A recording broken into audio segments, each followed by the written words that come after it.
के वो हाथ फेरते हैं, गौएं रंभाती हैं।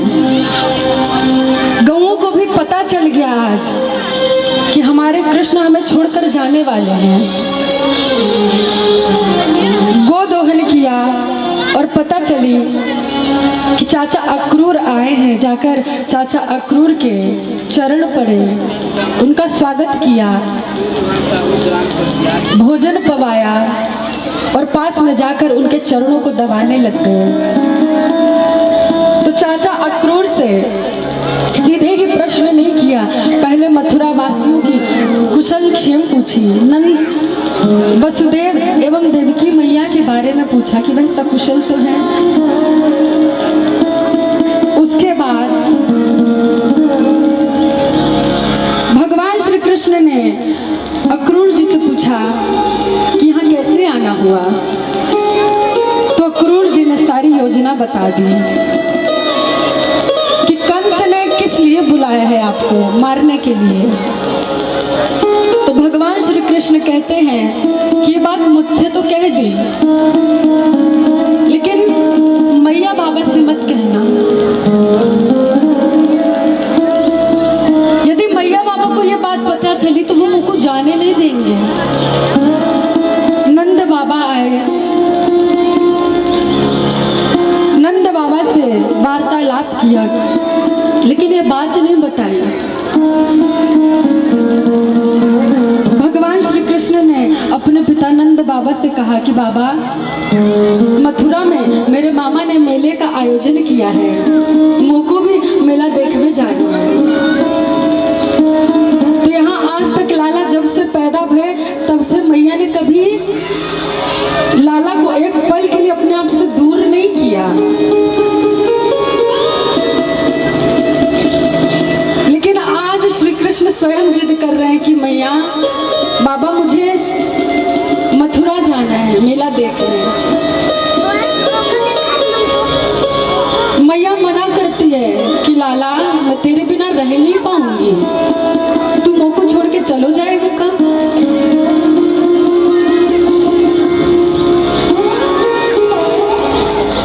मैया मना करती है, बाबा भी मना करते हैं, लेकिन भगवान को तो अपना कार्य पूरा करने जाना ही था मथुरा।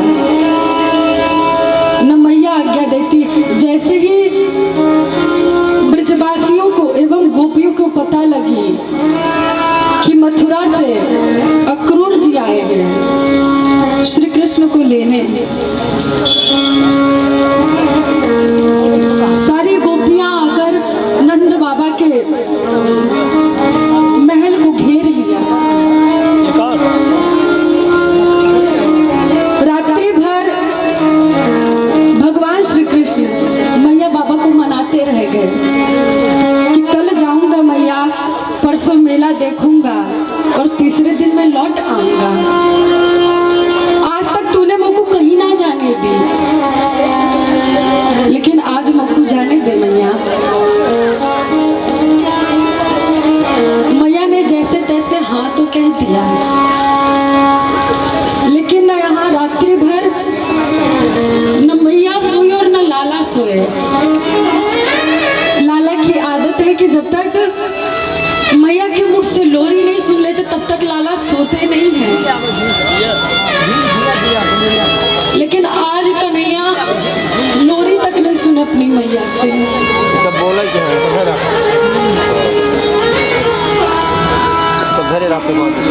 तो मैया कहने लग गई, लाला रोज तो तू लोरी सुन के ही सोयो करे, लेकिन आज तो तने लोरी तक ना सुनी।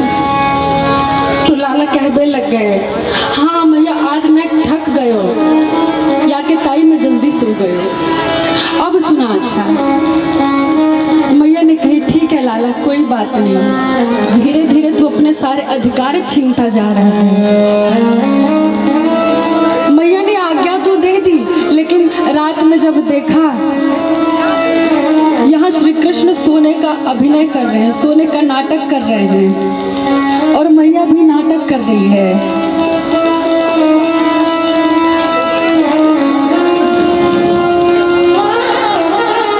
मैया रात्रि में उठकर जाती है रसोई में और मुख पे कपड़ा दबाकर चीख चीख के रोती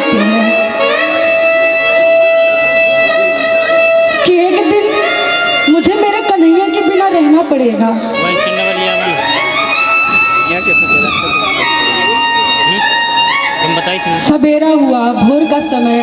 आज क्या देखती है मैया कि हर रोज तो मैया लाला को जाती है जगाने, मैया लाला को स्नान कराती है, क्योंकि लाला को अपने हाथों से स्नान करना भी नहीं आता।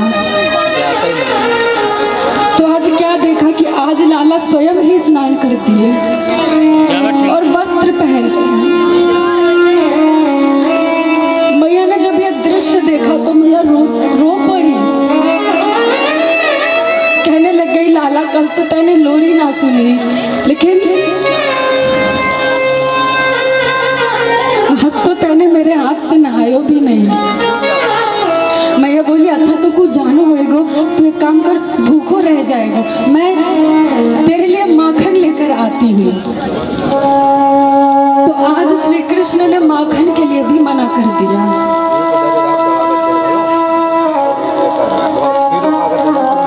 मैया अत्यंत दुखी हो गई कि मेरा लाला भूखा जाएगा।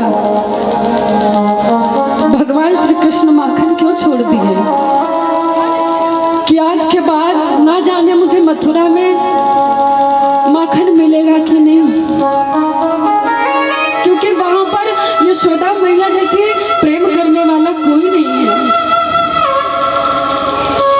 तो भगवान श्री कृष्ण ने आज माखन भी छोड़ दिया।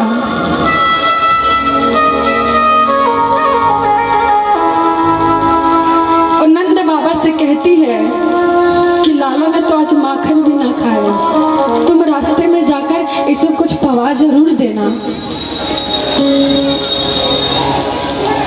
अब श्री कृष्ण जैसे ही घर के बाहर निकले तो क्या देखा, गोपियों को ये बात पता चल गई कि अब श्री कृष्ण जाने वाले हैं। सभी गोपियां आकर रथ को पकड़ लिया, श्री कृष्ण के सामने आकर रुदन करने लग गई और विधाता को गालियां देती हैं। कितना निष्ठुर है, किया हो विधाता स्तवन क्वचित दया,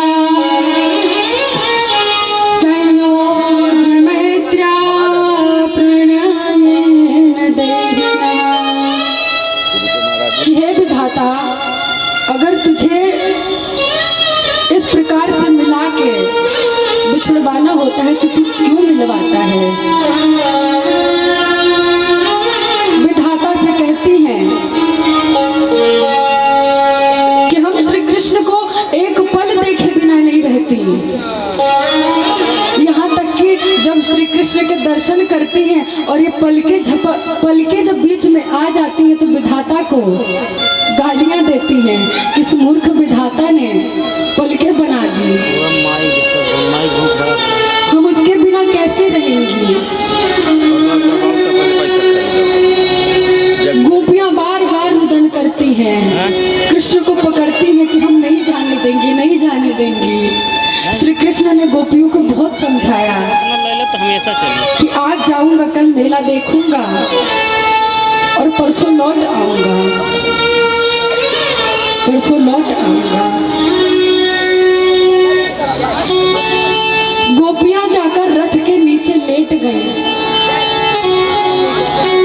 रथ के नीचे जाकर लेट गए कि हमारे ऊपर से रथ चला दो, लेकिन हमारे कृष्ण को हमसे दूर मत करो। गोपियां जाकर उस रथ को पकड़ लेती हैं, अक्रूर को मना करती हैं कि क्यों हमारे कृष्ण को हमसे दूर कर रहे हो। यहाँ भगवान श्री कृष्ण रथ में आरूढ़ हुए। इधर जैसे ही रथ चलना प्रारंभ होने लग गया, सदन सकारे जाएंगे,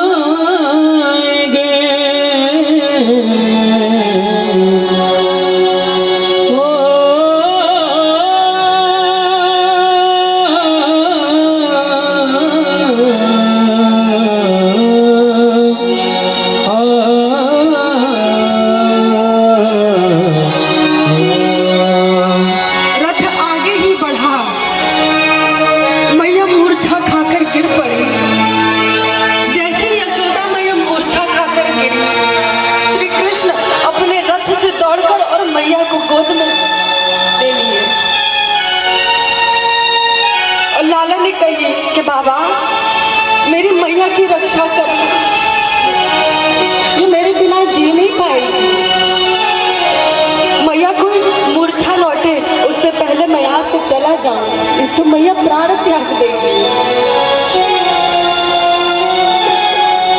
सजन सकारे जाएंगे तो मेरे नैन मरेंगे रो, विधि न ऐसी रैन कर, विधि न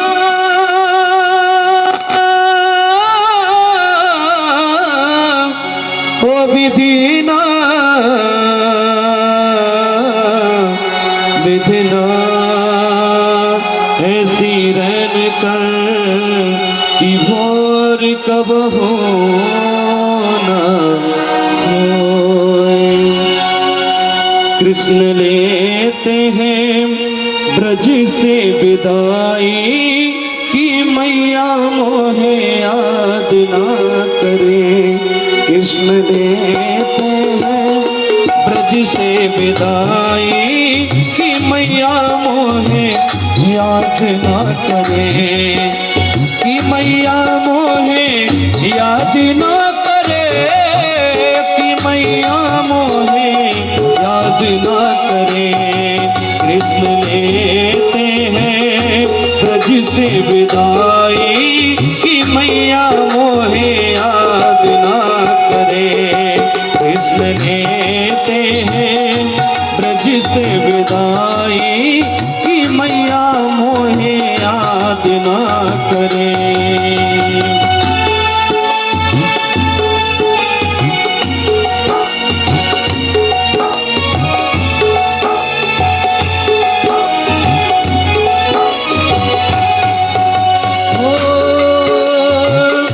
धनुष अग्नि की आई है खबरिया, जाना है मुझको मथुरा नगरिया।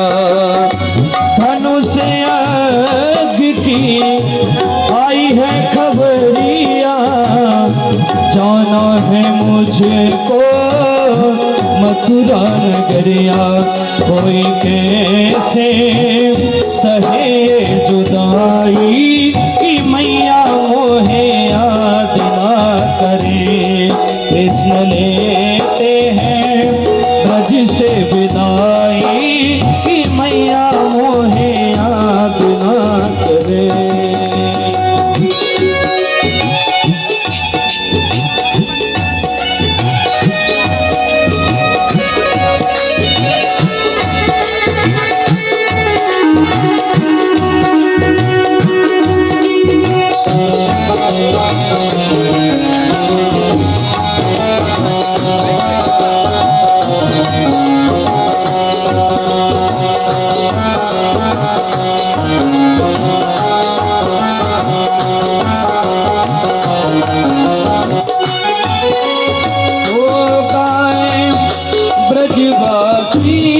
सब रोए रहे हैं, गाय बछड़ा भी रोए रहे हैं।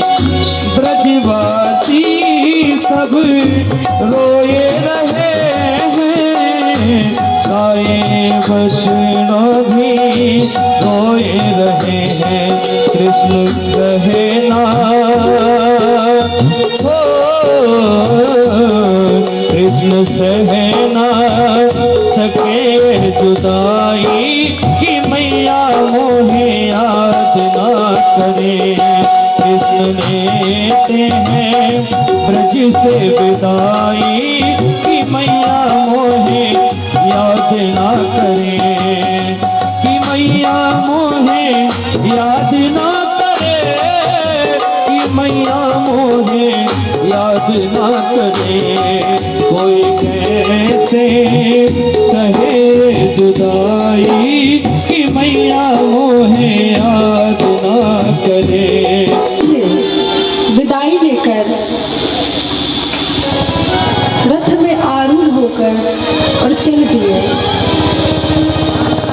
लेकिन एक दूर वृक्ष के पास देखा, क्या देखा कि श्री राधा रानी अकेले बैठी हुई है। भगवान श्री कृष्ण राधा रानी के पास जाते हैं और श्री राधा रानी से भी विदाई लेते हैं। और प्रभु ने जैसे ही श्री राधा रानी से विदाई ली और वायु के वेग से अपने रथ को हाँका,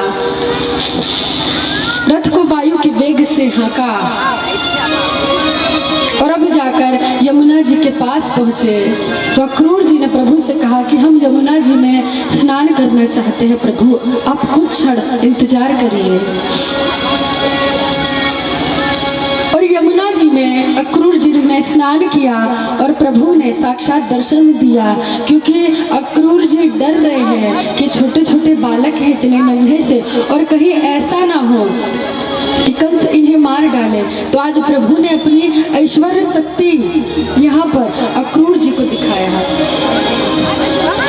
आगे चलकर प्रभु जैसे ही मथुरा में प्रवेश किए तो जितने भी गोप ग्वाल हैं धाये धाम काम सब त्यागी, मनहु रंग निधि लूटने लागी।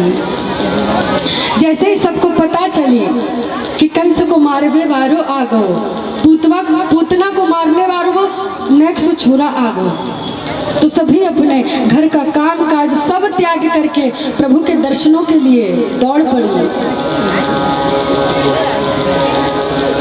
कोई गोपी बताती है कि देख तो जरा, वो कन्हैया ने मेरी तरफ नैन करके मुँह को देखा तो एक कहे कि तेरे तरफ तो सिर्फ देखा, हमारी तरफ तो देखकर मुस्कुराए भी।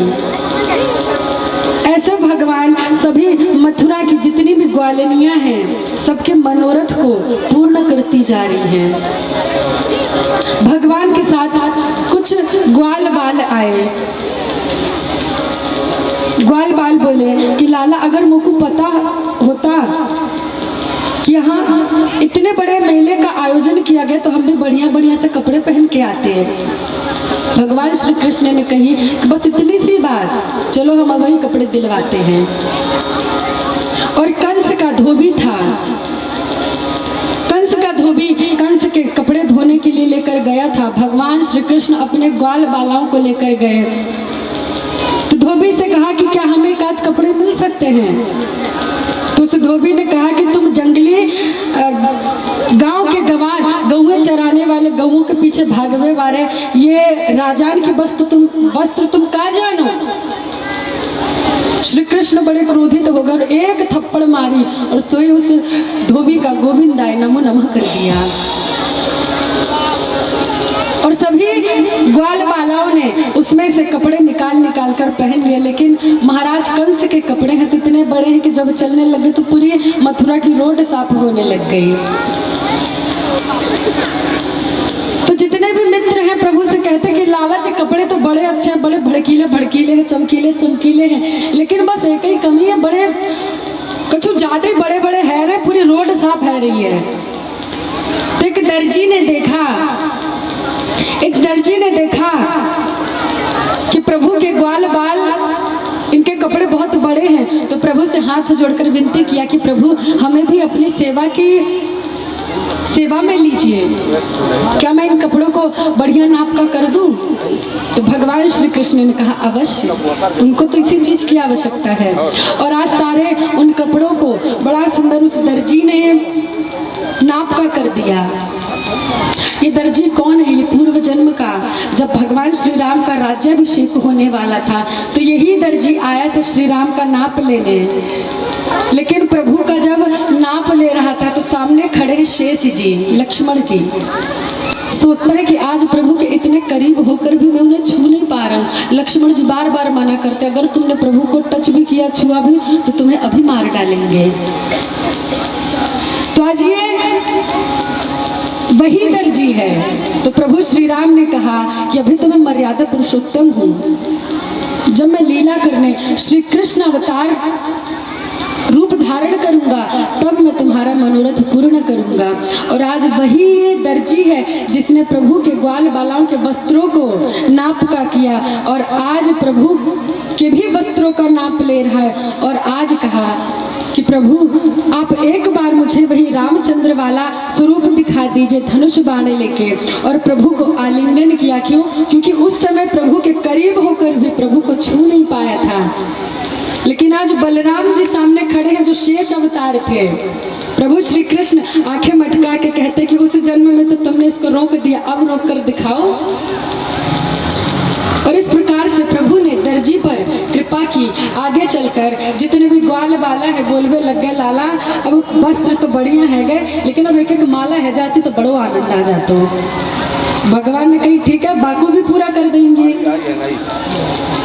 आगे बढ़े तो एक सुदामा माली नाम का माली था, जिसने सारे गोप ग्वालाओं को माला धारण कराई। अब सभी बड़े प्रसन्न हो गए। आगे चलकर सोचा कि कन्हैया अब तो सब कुछ है, बस एक ही कसर रह गई, माथे पर तिलक नहीं है। आप वृंदावन जाकर देखिए, वहां पर ऐसा कोई व्यक्ति नहीं मिलेगा जो बिना तिलक का हो। अपने घर से अगर लगा कर नहीं जाते तो बिहारी जी के मंदिर जाते हैं, वहां से थापक धुआ चंदन लगा कर ही सब लौटते हैं। तो इस प्रकार से आगे देखा कि एक 3 जगह से कुबड़ी है, कुब्जा है, जो कंस के माथे पर चंदन का लेपन करती है, चंदन लेकर जाती है। श्री कृष्ण देखते हैं तो कहते हैं अरे सुंदरी। जब उसने ये सुंदरी ध्वनि सुनाई पड़ी उसके कान में, तो सोचने लग गई कि मुझे ये सुंदरी आज किसने कहा। सभी तो उपहास उड़ाते हैं कि 3 जगह से टेढ़ी है। पीछे पलट कर देखा तो श्री कृष्ण को देखकर मुग्ध हो गई। श्री कृष्ण ने कहा कि तुम क्या करती हो? तो उसने बताया कि मैं राजा कंस को तिलक लगाती हूँ, मेरा चंदन बड़ा प्रसिद्ध है। तो भगवान ने कहा कि क्या हम लोगों को और मेरे ग्वाल बालन को भी चंदन लगा दोगी? कहा अवश्य, क्यों नहीं। और ये जो सैरंध्री है, इन्होंने भगवान श्री कृष्ण के एवं गोप ग्वालाओं को चंदन लगाया। तो ग्वाल बाल बोले कि लाला यानी तो कुछ चंदन लगे तो या को कुछ दे। श्री कृष्ण ने कहा कि अभी देते हैं। और जाकर उस सैरंध्री का प्रभु ने एक पैर पर पैर रखा, अपनी ठोड़ी से उसके हाथों को, अपने हाथों से उसकी ठोड़ी को पकड़ा और एक हाथ कंधे पर रखा। जैसे उसके साथ खड़े तो सारे गोप ग्वाल कहने लग गए कि लाला तू भी 3 जगह से टेढ़ो, जा भी 3 जगह से टेढ़ी, जोड़ी बढ़िया जम रही है तेरी। और प्रभु ने एक झटके में उसके सिर को हिलाया और दिव्य सुंदरता उसके शरीर में झलकने लग गई, अति सुंदर हो गई। प्रभु ने इस प्रकार से इस कुब्जा पर कृपा की। आगे चलकर धनुष महल में जैसे ही प्रवेश किया, दाऊ दादा से बोले कि दाऊ दादा अगर आज्ञा हो तो मैं इस धनुष को एक बार छूकर देखूं। दाऊ दादा ने कहा बिल्कुल। और ये धनुष परशुराम जी के द्वारा प्रदत्त थी और ये शाप था कि जो इस धनुष को तोड़ देगा वही कंस का वध कर सकता है। और आज श्री कृष्ण ने जैसे इस धनुष को उठाया, एक प्रतिज्ञा चढ़ाई कि धनुष 2 भागों से बीच से टूट गए। अब कंस के मन में और भय उत्पन्न हो गया, डरने लग गया कि अब इस बालक को छोड़ना नहीं, इसे मार डालो, नंद बाबा को मार डालो, मैं अपने पिता उग्रसेन को भी मार डालूंगा। इसने इस धनुष को तोड़ दिया, ये कहीं मुझे मार न डाली, मेरा काल है। तो प्रभु जैसे ही कंस के महल में प्रविष्ट कर रहे हैं, कुबलिया पीड़ नामक हाथी को मदिरा पिला दिया कि इस कुबलिया पीड़ हाथी के पैर के नीचे दबाकर हम श्री कृष्ण को मार देंगे। लेकिन भगवान श्री कृष्ण ने कुबलिया पीड़ हाथी का भी उद्धार कर दिया। और आगे चलकर अब प्रभु कंस के महल में, जहां पर कंस अपने सभासद के साथ विराजमान है, जैसे ही प्रविष्ट होता है तो जितने भी लोग हैं, जिसने जैसा सोचा प्रभु ने उसे वैसा वैसा स्वरूप में दर्शन दिया। माताएं वात्सल्य रूप में देख रही हैं, गोपियां काम भावना से देख रही हैं। जो दुष्ट राजा है वो अपने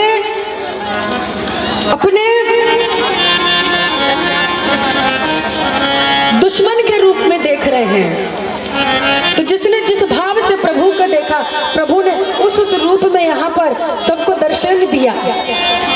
कंस ने कहा कि मेरे तो चाणूर और मुष्टिक सबसे बड़े पहलवान हैं, उनसे इन दोनों को मरवा डालो। चाणूर और मुष्टिक को बुलवाया और श्री कृष्ण और बलराम जी को बुलाया और कुश्ती चालू कर दी। सभी जितने भी मथुरा वासी हैं बोलने लगे कंस की बुद्धि खराब हो गई, इतने नेक नेक से बालकन से इतने बड़े बड़े पहलवानों से कुश्ती लड़वा रहा है।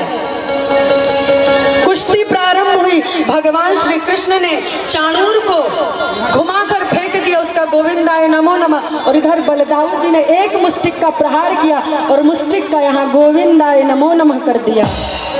भगवान श्री कृष्ण ने देखा जितने भी जब ये सब मरने लग गए तो भगवान श्री कृष्ण ने छलांग लगाई और जाकर कंस के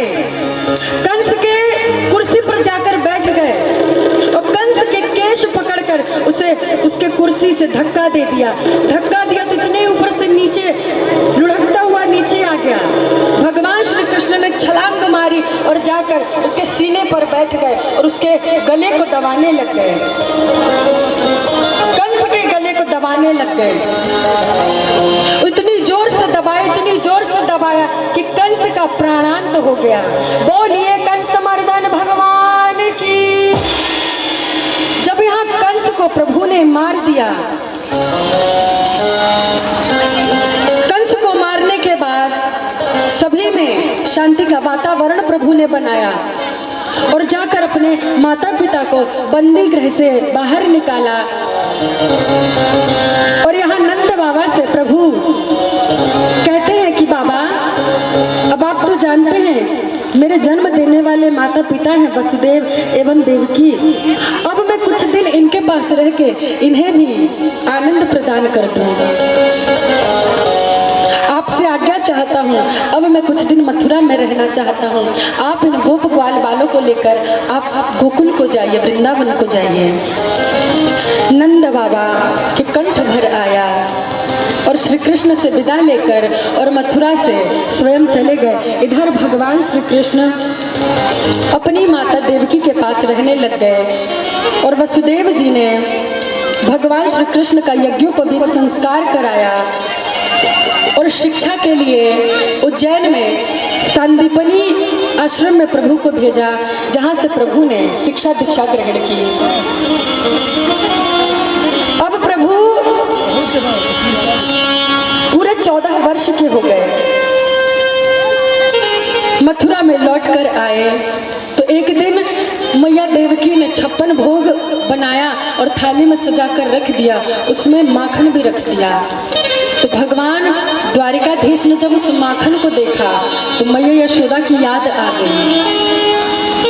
मैया यशोदा की याद करके श्री कृष्ण द्वारिकाधीश रोने लग गए, भोजन की ओर देख भी नहीं रहे हैं। मैया देवकी बार बार पूछती है कि लाला कहाँ हुए, तू भोजन क्यों नहीं कर रहा है? भगवान श्री कृष्ण कुछ नहीं बोलते। तो देवकी मैया जानती है कि इनके सबसे अंतरंग सखा है उद्धव जी। तो उद्धव जी को बुलाकर लाई मैया देवकी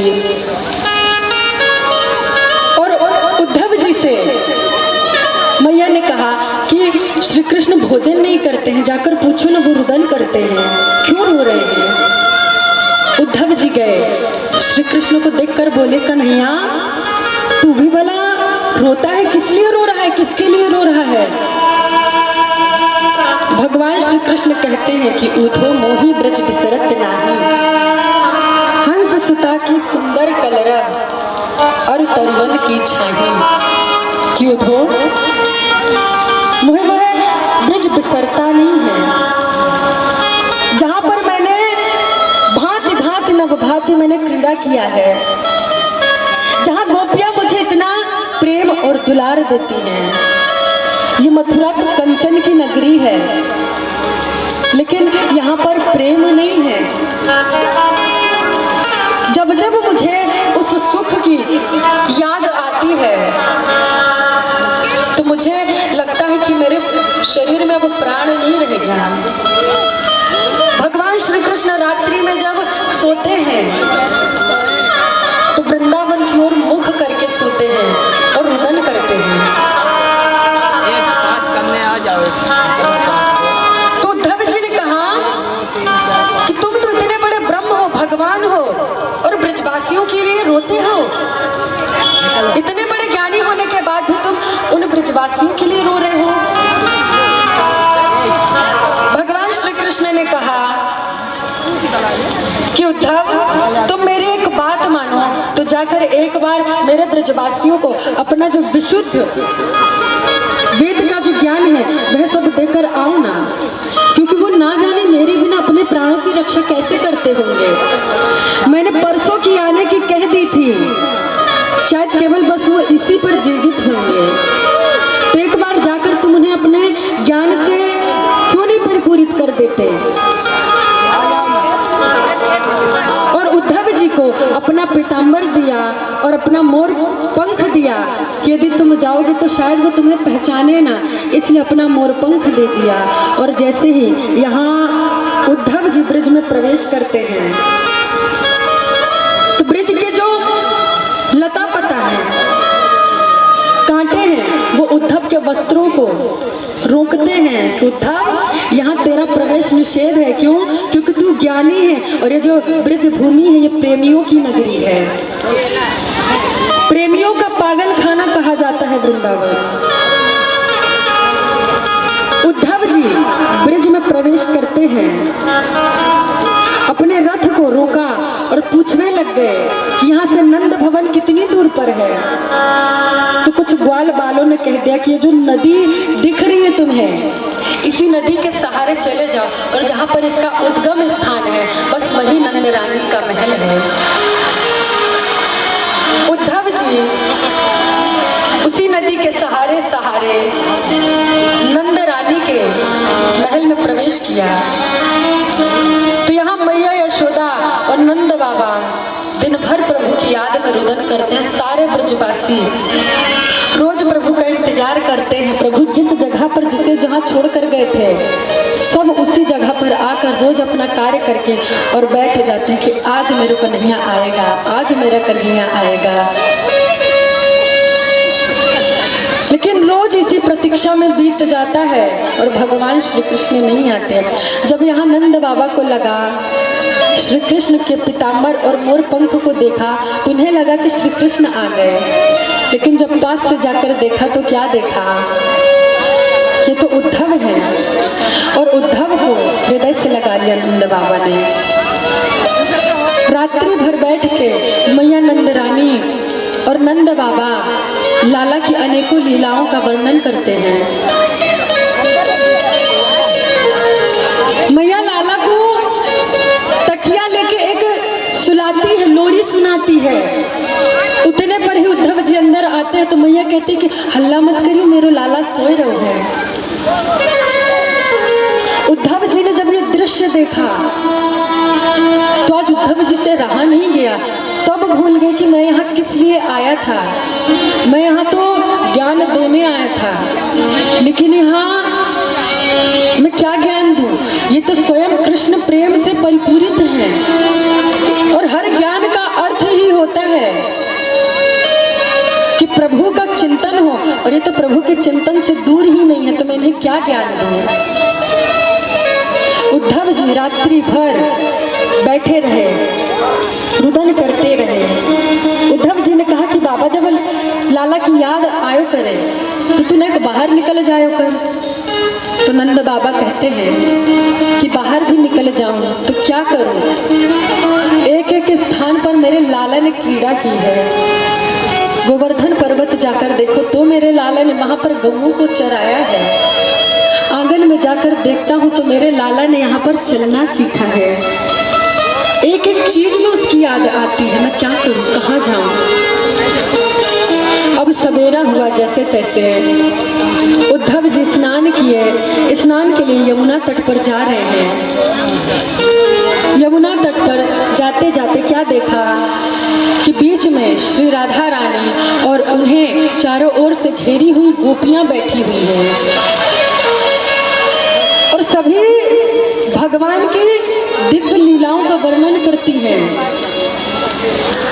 कि ये जो श्री कृष्ण हैं ये जब राम स्वरूप में थे तो जितने भी अवधपुर वासी थे सभी को सोता हुआ छोड़कर और ये 14 वर्ष के लिए वन चले गए थे। जब प्रभु के अनेकों जन्मों की कथाएं ये कहने लग गई तो उद्धव जी आश्चर्यचकित हो गए। उद्धव जी आश्चर्यचकित हो गए कि मैं इन गोपियों को क्या समझाऊं, ये तो जानती है कि ये ब्रह्म है तो भी ये कृष्ण से इतना प्रेम करती हैं।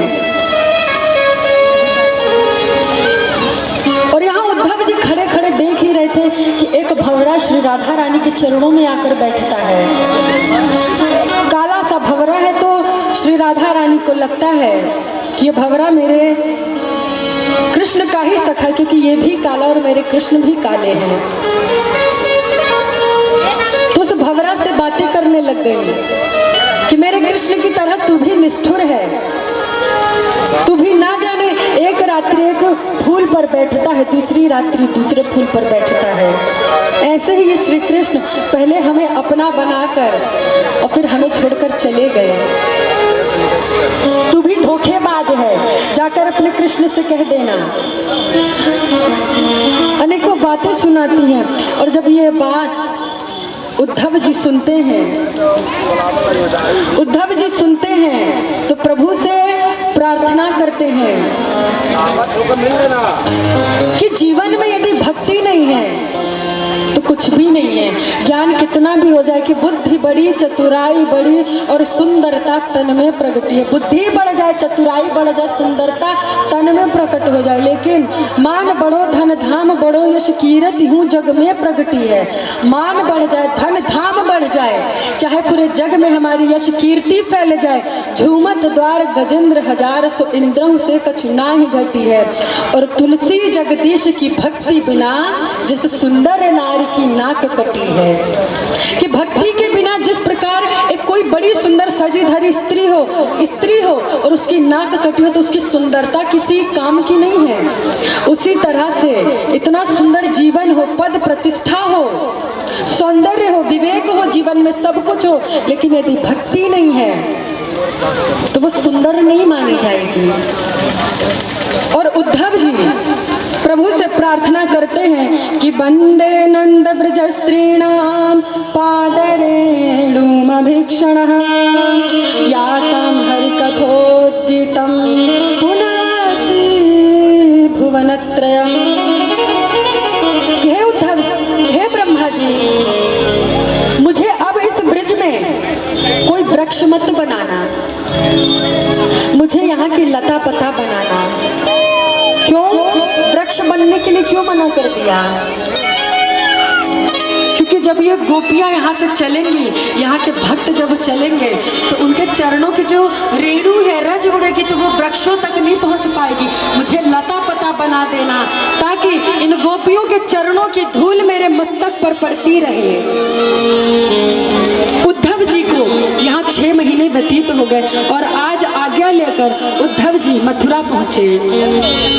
उद्धव जी मथुरा में प्रवेश किया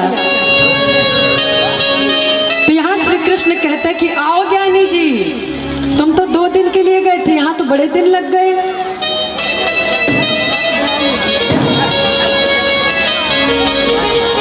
तुम्हें तो 6 महीने बीत गए, ज्ञान देने गए थे ना ज्ञानी जी महाराज, बताओ अब। उद्धव जी कहते हैं तुम उसे बात मत करना कन्हैया, तू बड़ा निष्ठुर है। उन गोप ग्वालों ने तेरा क्या बिगाड़ा था जो तू उनको इस तरह से छोड़कर आ गया?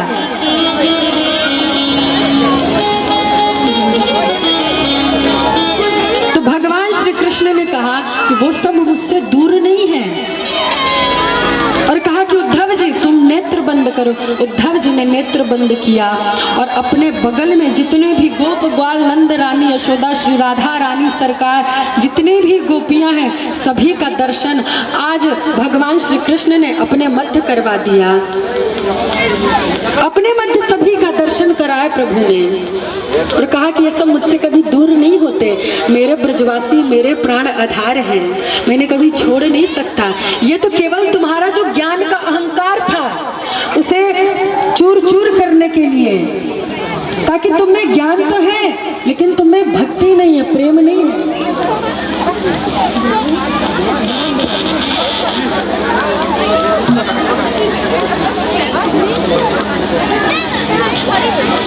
तो यहाँ पर भगवान श्री कृष्ण ने बड़ा दिव्य दर्शन कराया।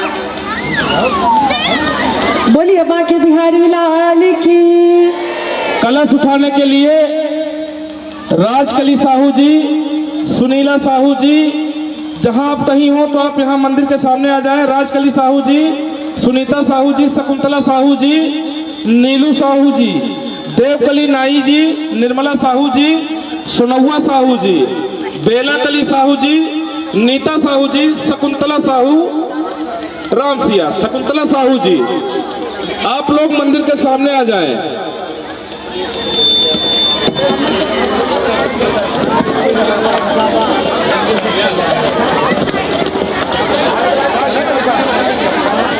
जिन माताओं बहनों का नाम लिया गया है उन सबसे अनुरोध है कि श्री राधा रुक्मिणी की इस विवाह उत्सव में कलश लेने के लिए मंदिर के समक्ष आ जाए, ताकि भगवान श्री कृष्ण की बारात अतिशीघ्र मंडप पर पहुंच सके।